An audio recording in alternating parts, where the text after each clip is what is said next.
There was a minister and a bus driver that reached the pearly gates together and were assigned their quarters. Now, whenever you look for humor when it comes unto heaven, it always has Peter at the pearly gates, and they just have to explain that's not the way it goes. There are pearly gates, but Peter's not checking names there or anything like that. And yet, that's some part of the folklore that we have around that, I guess. But anyways, the minister, when he went to heaven, got a dilapidated shack in a farm meadow, the bus driver home in an elegant neighborhood. The pastor went to the Apostle Peter and said, "While on earth I preached to thousands of people and tried hard to follow all the commandments. What an exemplary life this bus driver must have led." Peter responded, "Well, during your sermons, many people slept. But when this bus driver worked, a lot of people prayed." And so, there you have it. So when we think about where we are in terms of just looking at heaven and all the dynamics of what the Bible explains about that, we want to bring up that first slide. That is actually a slide from last week, as I got some questions about what I was saying and communicating about the three kinds of the third heaven. In other words, this third heaven being what the Bible describes as a place the redeemed go when they die. It talks about three places depending on the time frame of the person's death. Now I'm going to go through this quick, and for those of you who were here last week, it'll be a review and reinforcing information. And if it confuses you because you weren't here, good, go back and listen to the message last week. But anyways, remember that for those people that died before Jesus came, before he died and was raised, that he was the first fruits of going to heaven, people were in paradise or Abraham's bosom. Hades and Sheol also describe this place. If you've ever been in the Old Testament, and David, particularly in the Psalms, talks about Sheol, this was the abode of the dead. And what that parable or that story about Lazarus describes is that paradise or Abraham's bosom or Sheol had two different sides. One that was blessed and was a paradise, and the other was a place of destruction and judgment in terms of what those that didn't believe in God would end up in. And so basically, once Jesus is on the earth and dies and paves the way for people to be in heaven, Jesus goes to paradise or Abraham's bosom or Hades or Sheol and announces, redemption is here. This blessed part of Hades is going to be closed now. And so basically he leads people, those souls, those Old Testament saints, from Abraham's bosom, from paradise, and brings them to heaven. Now from this point on, in terms of those who believe, they go to the intermediate heaven, or maybe a better word is a temporary heaven. That basically, because of the Bible, the fact the Bible describes that eventually God will make a new heaven and a new earth, the heaven that exists right now is temporary. But basically, anyone that dies believing in Jesus Christ now goes to heaven. To be absent from the body is to be present with the Lord, but that is temporary. I would say for those that don't believe, those who reject the gospel of Jesus Christ, they still go to Hades. They're still in that temporary place of judgment that basically when you read the end of the Bible in terms of Revelation, when the judgment comes, the great white judgment happens, it says that Hades gives up its dead. And so at that point in time, those people that are in that temporary place of judgment will be brought before the throne of God and then will be thrown into the lake of fire, and that will be their eternal punishment. But they, even those that are damned, are in a temporary place right now, that it will be the great white throne judgment that will close that, and the eternal lake of fire will be, again, an eternal lake of fire. But for those of us who believe, again, we will be going to this temporary heaven. And as I thought about it, basically, everyone that is alive right now will go to this temporary heaven. That we will live there at some point in time. When we recognize that, again, according to my theology about end times, I do believe that Jesus will have a 1,000-year reign on this earth, where Jesus will actually physically reign on the earth. He will be the one that controls government and policies and procedures for 1,000 years. And then at the end of that 1,000 years, remember, Satan is loose from the bottomless pit, and he comes and he tempts and he draws people and comes against Jesus, and Jesus then wins the final victory that ushers in eternity. Well, basically, everyone that lives right now and believes will either live... Okay, I'm a pre-trib guy too, so let's just say, because I don't want to go in those conversations, let's just say that everyone who lives right now and believes will be raptured, and then their body and their soul will be connected in this temporary heaven. We won't go into what responsibilities we'll have during the millennial reign, but it's kind of exciting to think about how we'll help Jesus rule, and that being part of our experience of this temporary heaven. But then again, that's just an expression of this temporary heaven and how we'll engage there. Now, for those people who have died now, before the resurrection of their body, I do believe that they are a cognizant soul. It's kind of difficult to define what kind of body they have, but the Bible never supports anything like soul sleep, like the idea that before your body is raised, you're just kind of, again, you're asleep. There's no awareness of self, there's no awareness of events, whatever. And the Bible would never support that. One great example of that, really practical in nature, is if you recall, when Saul goes to the Witch of Endor, and is basically, he's in a desperate place where he needs to talk to Samuel. Samuel had been his guide and his counselor, and he goes to this Witch of Endor and says, hey, bring back Samuel. And for the first time, the witch's worked, and he comes up, and Samuel comes. And Samuel looks like Samuel. Saul recognizes him. Samuel knows Saul. In other words, Samuel knew who he was. And he was aware of his surroundings. He was aware of events. He was aware of who Saul was. And so all of this, to me, gives some indication of what it's like to be in that temporary heaven. Because of the fact that this temporary heaven, in part for those who have died now before the resurrection of their body, it doesn't talk about their body and their soul being connected. We know that that's the eventual plan, but whatever condition that the people are, like loved ones that you know that have passed away are in this temporary heaven. They are aware of themselves, they're cognizant of, they have thoughts, they have emotion, they have personality in terms of all that God has created in them that is good. It's just difficult to say just what the nature of their body is. But again, it is possible to say they could be kind of a disembodied soul, but it's still cognizant of who they are. But then when 1 Thessalonians 4:15 through 17 happens, whatever point in history that happens, where the resurrection of the body happens, now body and soul is connected together, so everyone now who was kind of in this vague area of whatever their soul is connected with their body, and now in the temporary heaven is body and soul together, enjoying the presence of God, enjoying all that God would afford and make possible in that temporary heaven, but that is still a temporary heaven. See, normally when we think, I suppose when we think about heaven, we probably do think about that temporary heaven. When we do think of the fact that, hey, we're going to die and we're going to be present with the Lord. That this earthly tent is temporary and is broken, and I want to go and I want to be with God in terms of just experience His presence and His glory. And that certainly is what the temporary heaven is going to be like. Now, something that is interesting that I brought up last week is in that temporary heaven, there is a temple. There is something in terms of what God was directing the people of Israel to do here on this earth that mimicked or was a symbol of what God had in heaven. And just what's interesting, and that's why the Hebrews 8:1-6 verses is said there, but it says in the eternal heaven there will be no temple. And so I don't think it's a big difference in terms of what the experience of what heaven will be for us, but that's just something significant about what is one difference between the temporary heaven and the eternal heaven.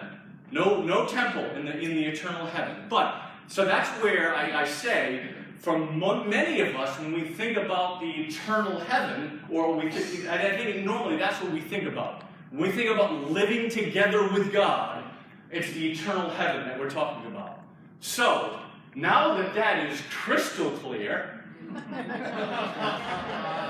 you might have to listen to this one again too. But again, that's kind of, that's that. Let's move on to the eternal heaven. And what we want to look at is the three aspects of that eternal heaven. And one is the nature of our bodies, the nature of our activities, and the nature of our residence. And so the first place you would turn to in terms of the nature of our bodies is 1 Corinthians chapter 15. And this gets like really exciting. This is like awesome. This is like what God has planned for us, and it's going to be forever. Like all the things that we're talking about this is what will be like forever.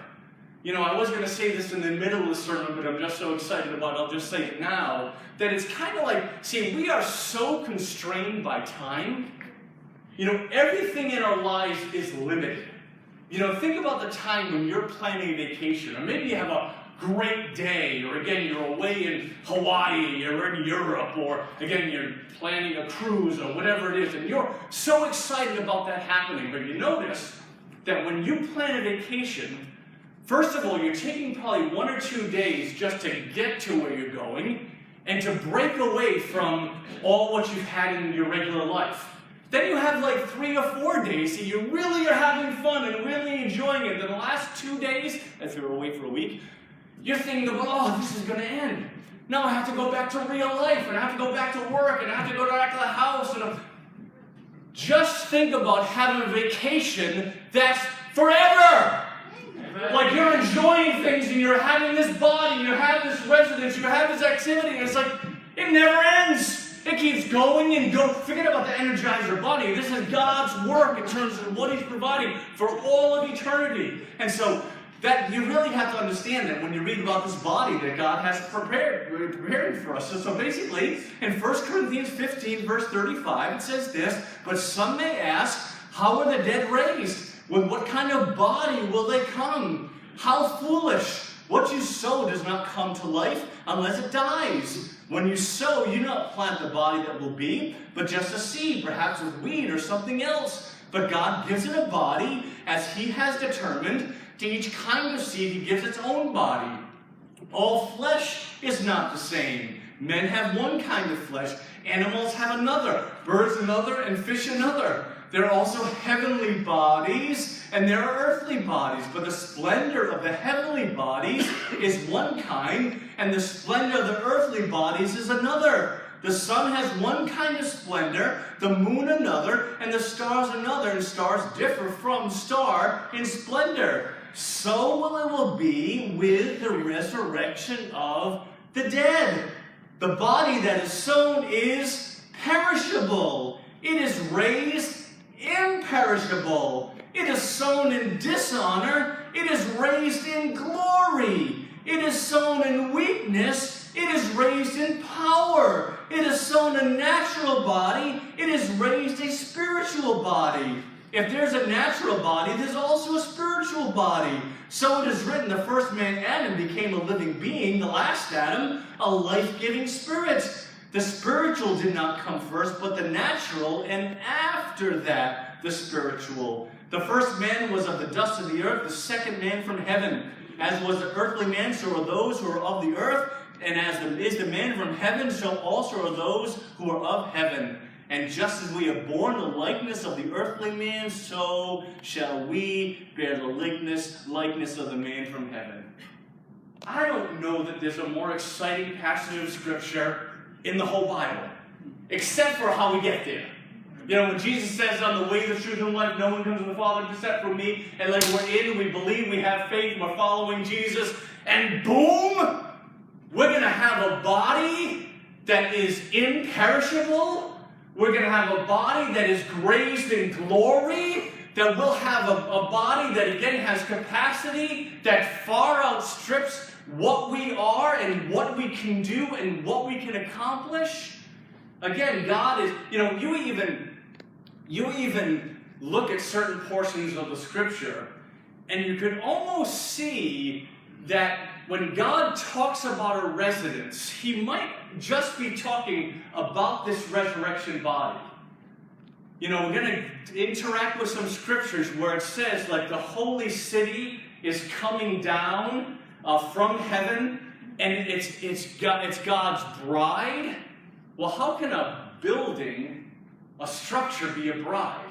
So that might be just the people of God, the believers in Jesus coming down. But let's not go there yet. But in other words, that what God is expressing in terms of just what our resurrection body will be is so grand and glorious. Again, he would desire for it to be a source of hope for us, a source of purpose, a source of direction. Like, what are we hoping in? What are we living for? What are we pursuing? What are we trying to be good at? Are we trying to be good at things that are temporary? Are we going to be good at things that are forever? Because once you're in heaven, the only thing that will matter is God's will. The only thing that will matter is God's presence. And so if on this earth that's not what you're about, well, better get used to it in terms of what it's going to be. And really what I say, in spite of what we can extrapolate from Scripture about what heaven will be, what our activities will be, if the only thing heaven was to be in God's presence, and to experience his glory and experience a fellowship and relationship that is an inherent part of that, that would be enough. But I just think because of the greatness of God, he has other purposes beyond that. But again, first it is important to see, the next slide, in terms of the nature of our bodies, is we will have a body.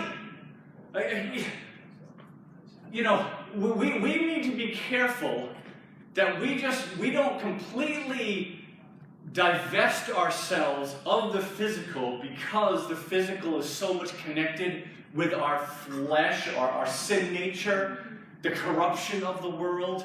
We have to remember that when God made us, when God made Adam and Eve, when he made this earth, he said it was good. That everything, the trees in the field, the animals and the birds and the fish, and even after creating Adam and Eve, very good in terms of the good that he intended and he purposed.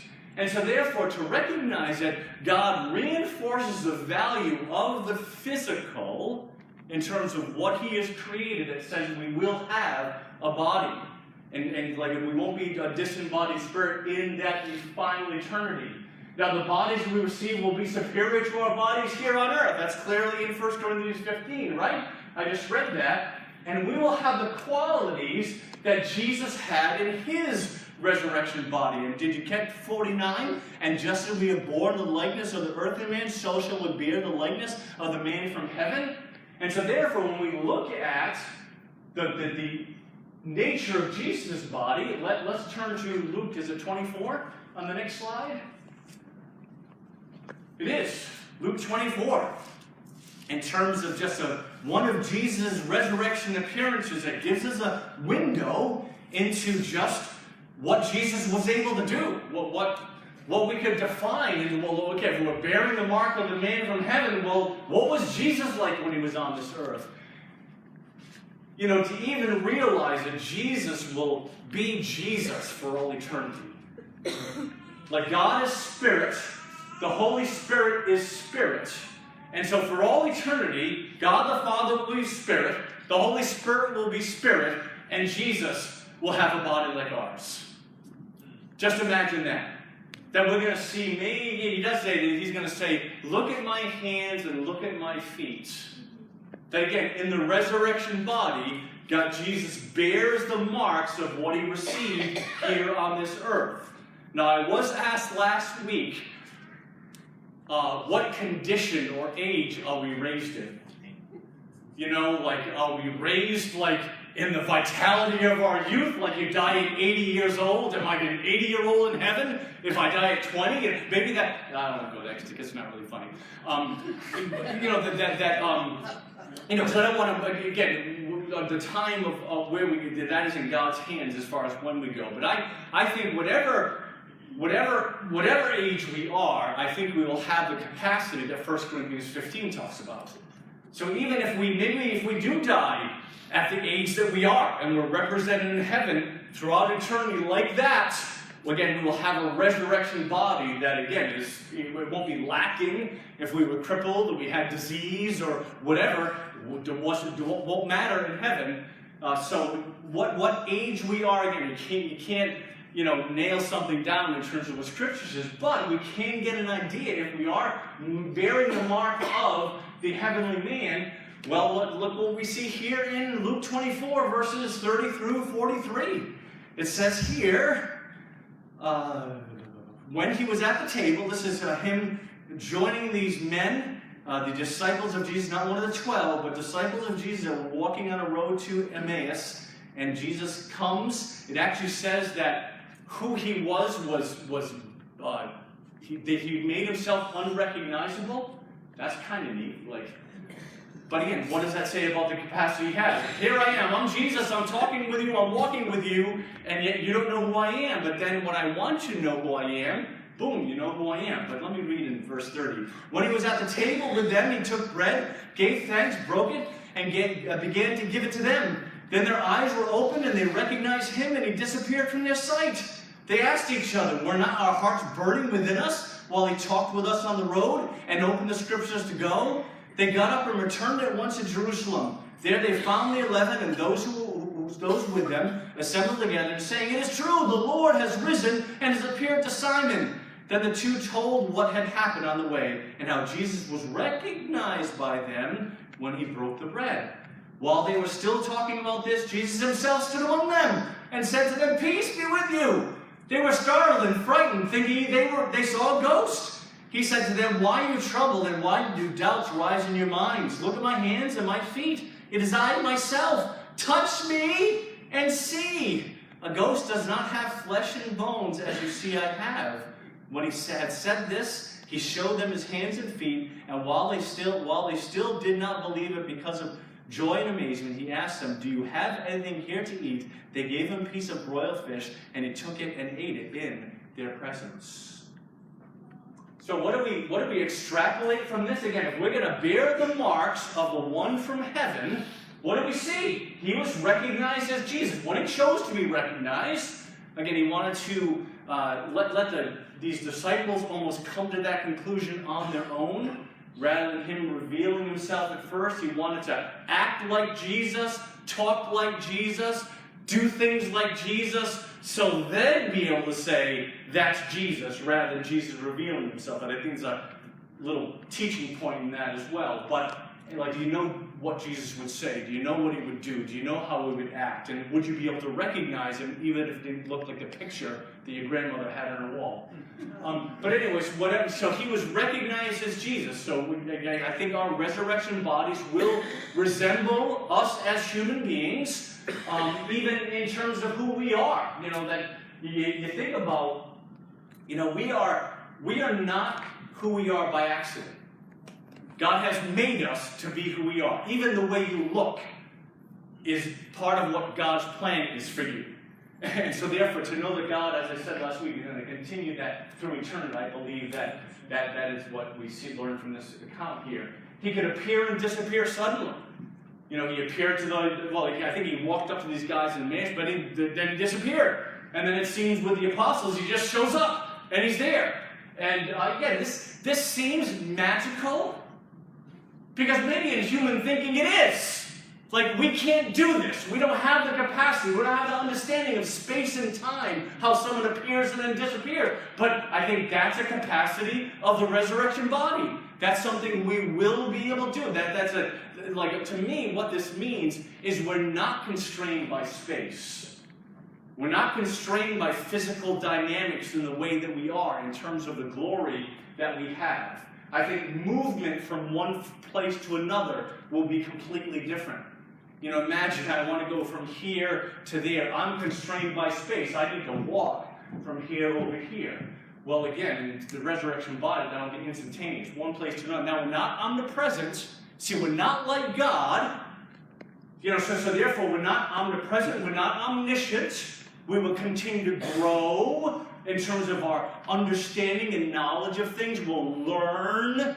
We also understand in eternity, there is still a progression of time. Again, it's forever, so the time never ends, but there is a now and then then. There's a now and then there was. So there still is a progression, but see, what we have is a part of the orientation that we have to time is just the constraining nature of them. You know, like I said, when you always have to think about, you're working in the yard. At some point, the sun's going to go down. At some point, I'm going to be tired and I can't do it anymore. Well, again, those thoughts that are, again, for all our lives, we're conditioned by space and time, and just realizing the resurrection body, we won't. And that'll be the nature of what God provides for us. He ate and asked for food. I mean, how many people like food in the congregation this morning? I mean, I could kind of take it or leave it. You have something special, I'll eat it, but I'd rather do things and eat. But for those of you that, again, see, not only does he eat, but he asks for it. That he says, do you have any food? And then when they bring it to him, and he eats it. That's, again, a part of what the resurrection body will be. I mean, he had intellect, he had emotion, he had relationship, he had conversation, he was cognizant of past events and past relationships. Again, he knew who the apostles were, he knew what his relationship with them was like. Again, what does this say about what this resurrection body will be and what it will be like? I think there's a lot that we glean from this in terms of, again, if we're bearing the marks of the heavenly man, that is what we'll see in terms of our life. Let's turn to the nature. So that's the nature of our bodies, and again, that is like awesome in terms of the difference of what we've experienced in terms of this life and how our bodies define our existence and how that will define our existence in terms of what our capacity is. Now the nature of our activities. Let's turn to Revelation chapter 21. The nature of our activities in 21, 1 through 5.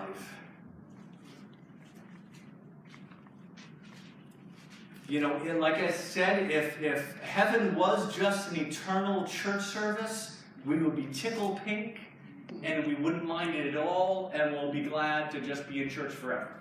But see, that's where we, this book, that I've referenced, Randy Alcorn, in terms of heaven, he talks about Christian Platonism. And do I need to go here? Should I go here? Anyone a fan of Plato? No, yeah, right. I'm a political science guy, so I read Plato.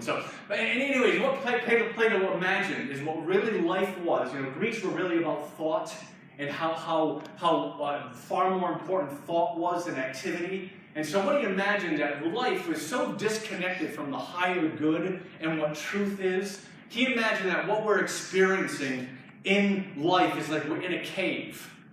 And existence is in a cave, and there's a hole at the top of the cave, and in the top of the hole is truth, the ideal life, and what morality should be, and so on and so forth. And what's happening for our perception, it was pretty insightful actually, is it's like reflected from the hole into a mirror, and that's all we see. That we just see a reflection of truth, like we're so distant in terms of. But what the Greeks then concluded, and what he concluded about that, is that this life and physical morality is like base, and it's dirty, and basically, you had two schools of thought in Greek society, the Stoics and the Epicureans, where the Stoics said the answer to life is to take this base body and the flesh we have and limit it, beat it up, structure your life so you won't ever do anything wrong, you'll meet that high ideal. Then the Epicureans said there's no hope. You can try as much as you want and try and constrain that body. It's never going to stop, so just get into it. Just do your best to know those higher ideals and just give yourself. But that's how they were oriented to the base nature of our bodies. And what Randy Alcorn says in this book is we have to watch out for that in terms of Christianity, that we're not like Christian Platonists where we think the body is bad, that there's something again, not just inherently bad about the earth, inherently bad about our bodies, because the Bible says something very different. And so it says here in the New Jerusalem, in chapter 21 of Revelation, it says, "Then I saw a new heaven and a new earth, and for the first heaven and the first earth had passed away, and there was no longer any sea. I saw the holy city, the New Jerusalem, coming down out of heaven from God, prepared as a bride, beautifully dressed for her husband." So that's kind of where that strange, like, it's a building, it's a structure, but it's also like a people. I don't think Jesus is marrying a city. You get what I'm saying? But I don't know how to, yeah. So just like, ask me later. I heard a loud voice from the throne saying, "Now the dwelling of God is with men, and he will live with them. They will be his people, and God himself will be with them and be their God. He will wipe every tear from their eyes. There will be no more death, or mourning, or crying, or pain, for the old order of things had passed away." And so, again, we see again just a complete overhaul that this is talking about. It's a new heaven and a new earth. And the question I have is, what does new mean? I mean, new means new, right? But if I told you, "Hey, I've got a new car for you," but then I bring you a boat, you might be disappointed. Or I bring you a new deck of cards, and wait a minute, you said a new car, right? In other words, if God is saying it's a new heaven and a new earth, well, the reference point, like the new, does not change the nature of what it is, right? It's just a new one. If it's new clothes, well, then it's clothes still, right?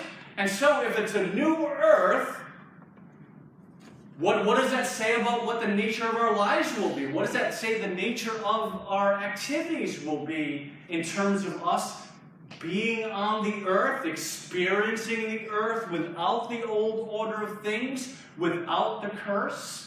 And we have to recognize that we are not the only ones looking for redemption. Let me turn to Romans 8:19 through 23 if you want to as well. I'm sure Michael will get there in time. But Romans 8:19 through 23 says this really exciting scripture, where it says in 8:19 through 23, "The creation waits in eager expectation for the sons of God to be revealed. For the creation was subjected to frustration, not by its own choice, but by the will of the one who subjected it, and hope that in the creation itself will be liberated from its bondage to decay and brought into the glorious freedom of the children of God. We know that the whole creation has been groaning as in the pains of childbirth right up to the present time. Not only so, but we ourselves who have the first fruits of the Spirit groan inwardly as we wait eagerly for our adoption as sons, the redemption of our bodies." And so if you imagine, hopefully there are points and times in your life where you just become frustrated with yourself, frustrated by this earth. You know that God has something far better for you, that you have a desire to live in his will and do the things he wants us to do, and you want people to be a certain way, and you look at the evil in terms of what people are doing and what they're perpetuating, and again, you inwardly groan, right? You're weary of the existence on this earth. Well, just realize, if you talk to your cat or your dog, they'd say, "I get it."